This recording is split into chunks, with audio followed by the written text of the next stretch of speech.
Hi, I'm Jane Myers from Equiculture, and I'm here with Sarah Clark, who's a Registered Equine Behaviourist. And we're going to be talking today about some of the things that I do with Equiculture, and Sarah's going to be talking about what she does as an equine behaviourist and how the two go together, if you like. So Equiculture is all about teaching horse owners how to look after their horses in a sustainable way that's also responsible and ethical. We actually teach people how to manage the land and manage the horses that live on the land in a way that is good for horse welfare, but it's also good for the land, it's good for the wider environment. So for instance, it means that you end up creating land for wildlife, so you create areas for birds and bees and all that sort of thing. But at the same time, you're actually creating something that's good for horses. Absolutely, it is. Yeah, yeah. So yeah, Sarah, if you want to just talk a little bit about what you do. So I've incorporated a lot of the principles of equiculture here in my home where I keep my horses, and I have visiting horses. I'm so blessed really that I found Jane's course last year as I was designing it here. So and the horses are super happy. What I do is help horse owners on a one-to-one basis with any behavioural challenge they're facing anywhere in the country, in a very, I'd say, like holistic approach. When you're looking at behaviour reflects what the horse thinks and feels. So my job is to go in and look at the whole life of that horse, that animal, its thinking, its history, the environment, the kind of relationship that the horse has with the owner, the training techniques, and really work out what's going on and what is underlying that unwanted behaviour. So Sarah, do you actually see a lot of problems with the way horses are kept and how that affects their behaviour? Yeah, horse owners are fantastic. They love their horses and they want to do the best for them. But sometimes we're lacking in some knowledge of how we can best help them. Yes. And a lot of it can be environmental. Sometimes it can be really small things actually that we can change. Socially, the horse needs to be, is a sociable herd animal, as you know, as your books say all the time. Yeah. The horse needs to be able to move. It needs to have access to forage all the time. Yes. And friends, all the F's, the freedom, the friends, and the forage. And your system, helps promote that. So that's why I love it. Great. Yeah. So it fits in really well with what you're trying to get across it really to horse does. owners. Yeah.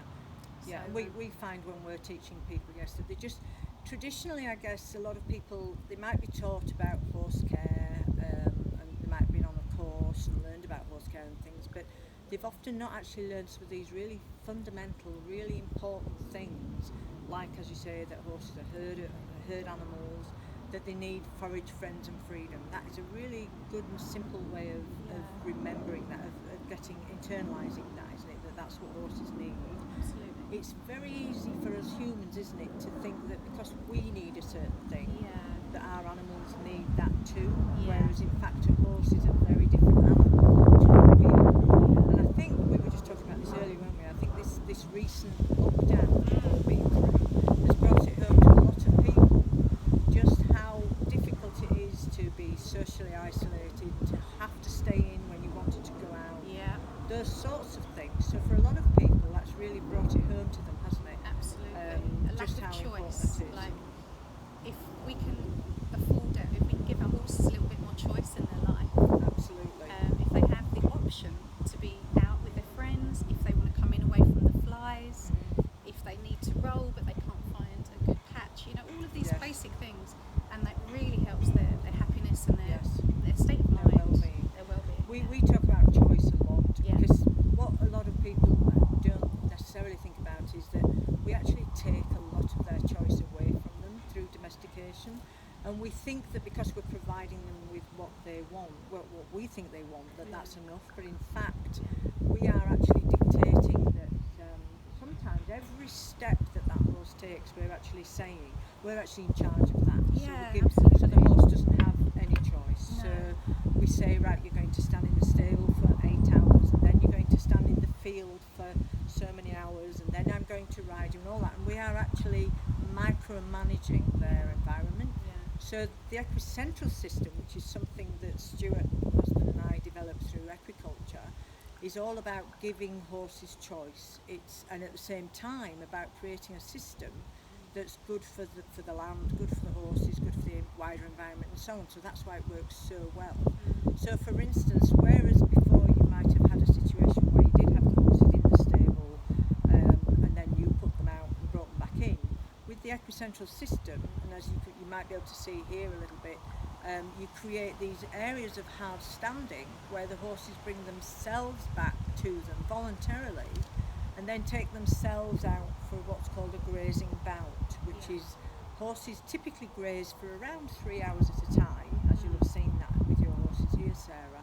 And so they'll go out for a grazing bout, but when they finish that, instead of coming back to the gateway and standing there for hours in the mud waiting for you to come home from work to let them back in, they bring themselves back in onto the hard standing, as you can see here. And that means then that you have no mud, dust when it's dry, and so on. You don't have mud fever that we get from standing around in the mud, but also that the horses are getting choice. So that makes such a difference. My guys here they'll choose to come away from the flies at certain times of day, and they'll stay away inside, choosing not to eat the grass for 2 hours, pretty much every dusk. Because we have a lot of flies here. It's really sort of dry, very fly-ridden summer. And when they're loafing around, they're not damaging the soil, they're not damaging the grass. They'll come in. It's working brilliantly. It makes such a difference to reducing that hoof activity. Yeah. Because it's one thing while your horses are grazing, but once it's that standing around behaviour that creates all the damage. So if you look at any typical horse pasture, the bare areas will nearly always be around the gateway, or sometimes also near where they walk to for water. So with the Equicentral system, you eliminate all of that, because not only can the horses bring themselves back in, they don't stand in the gateway because the gate's always open back into the holding area. The water also is not in the paddock or the pasture, it's back in the holding area. So when they want to drink, they walk back for that. So that creates more movement as well. The horses are designed to pretty much move constantly. That's right. What you're actually doing, and you'll understand this a bit as a behaviourist, Sarah, is you're creating a home range, which is how horses live in the wild. In the wild, they walk out to the grazing area, they walk to the watering hole, they have areas for loafing, and all you're doing when you create this system is replicating that they would have in the wild, that home range. The horses don't care that, yes, that home range is tiny compared to what it would be in the wild, because in the wild, the size of the home range is actually dictated by the availability of the resources. So in Australia, for example, where horses live wild, the home range might be over hundreds of square miles, because it has to be, because that's how far they have to travel to get enough food. In the New Forest here in the UK, the home range is much smaller, because they don't have to travel very far, because there's a lot more grass available.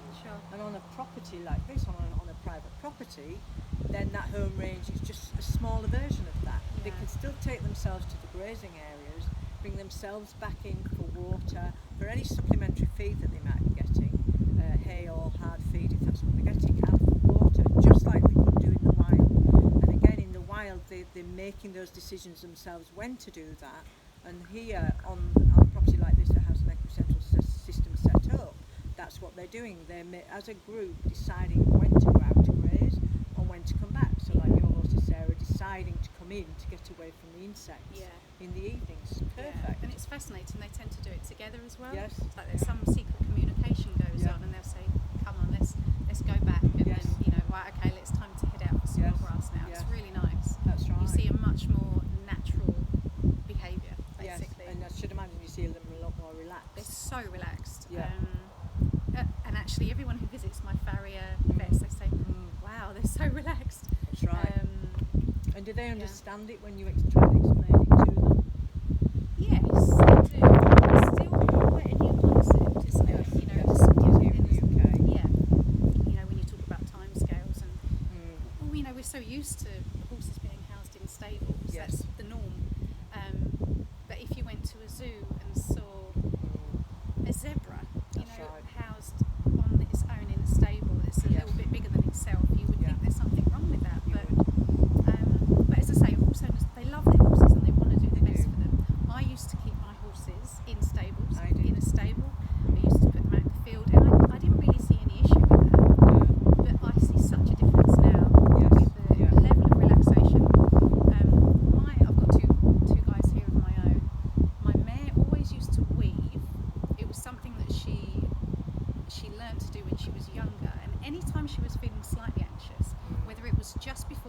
and out in the field with her friends, or whether it's just before breakfast time. You know, it could be all different triggers. Yeah, anything to excite her. Yes, yeah, excitability, frustration. She would start to weave in the box. Yes. And actually the gelding, he will pace. So you know, I don't see any of that stereotypic behaviour anymore, because they are stable vices. They're called stable vices for a reason. They come about because of stabling. That's right. Because they create that restriction to take away their choice. Yeah. That's right. Have you found with people that have adopted your system that all of the stereotypic behaviours? Pretty much, yes. Because, and obviously with those stereotypic behaviours, they're still always there, but what people generally see is that they just don't see them anymore. So It's because it's the environment which makes them happen again. that's right.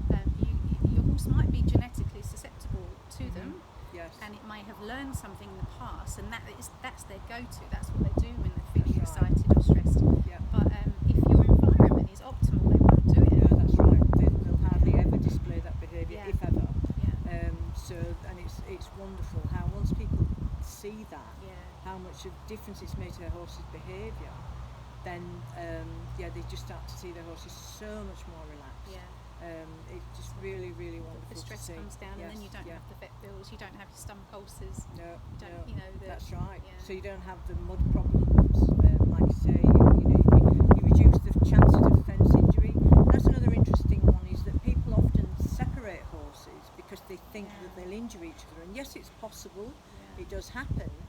But in my own experience, that you see far more very serious fence injuries from horses being separated than you do horses injuring other horses.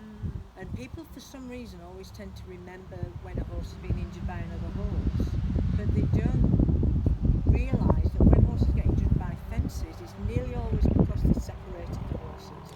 So once you keep the horses together, What happens is you don't get them interacting over a It fence. stops the natural interactions, doesn't it? It creates a bit of falseness, really, in how the horse would move and how he would behave, and therefore I think the interactions that go on between them get altered, Absolutely. and then that creates Well, even down to as well, if you've got two young horses on either side of a fence, that's deadly, because they'll play over the fence and get caught up in the fence. Yeah.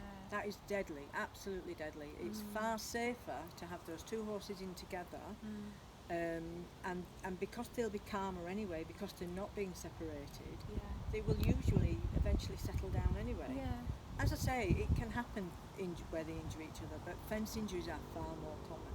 So once you actually keep horses as a herd, which is how they're meant to live, you'll see a lot less fence injuries. Yeah. I hadn't even thought about that.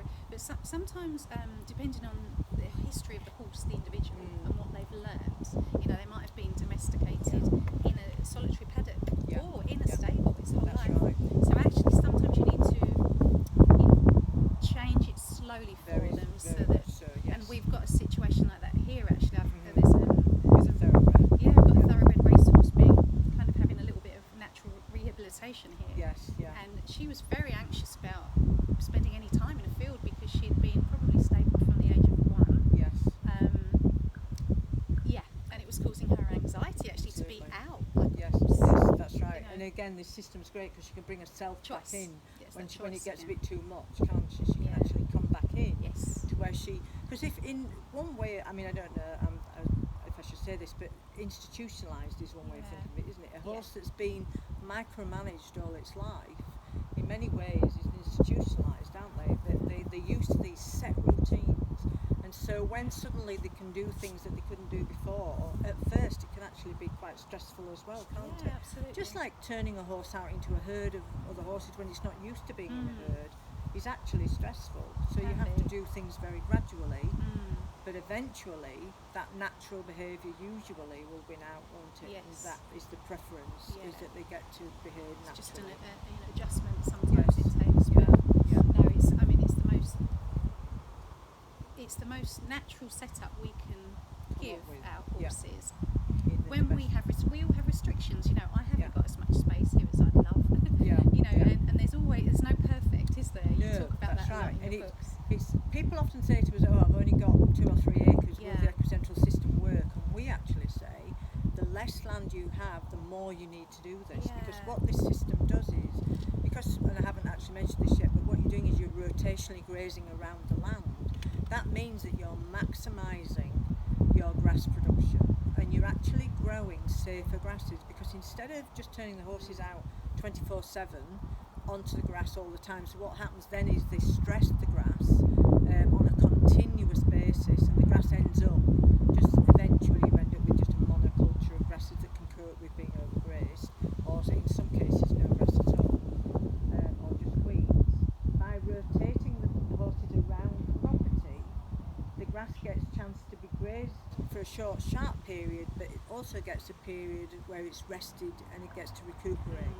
Over time, you get much safer grasses, so the grasses become less stressed themselves, and the horses grazing those grasses, they're much less likely to get laminitis or whatever, because the grasses are longer, more fibrous and safer.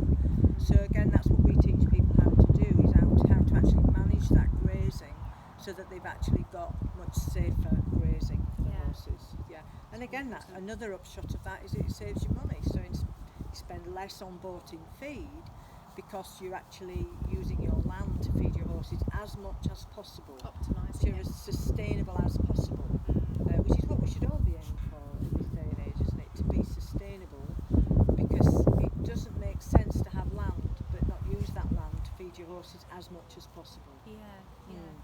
Supplementation, Absolutely, yeah.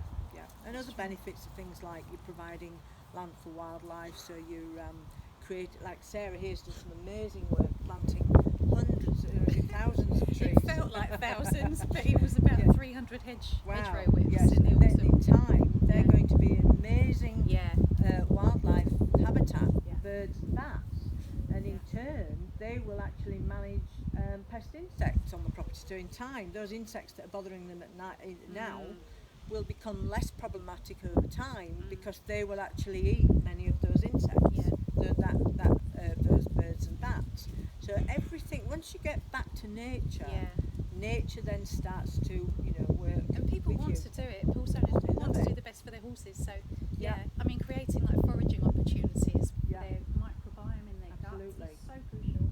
That's right. Also for stimulation. That's right. And horse owners are always animal lovers. They love to think that they're doing the right thing for the environment as well. Yes. So this system allows them to do the right thing for the environment as well as for their horses at the same time. It's win-win. Yeah, it is. It certainly is. That's great. No, it's good. Yeah, no, I'm thanks for holding your courses so that I could get that knowledge at the perfect time for my guys here. It's So because you just they're bought the land at benefiting. that time, Yeah. hadn't you? Which was really, Yeah. really Good handy. timing. Yes. No, you've got an absolutely superb setup. It's wonderful. thanks. Okay. No, thanks for coming today. And Yeah, thank you. Thank you for having us. Thanks very much.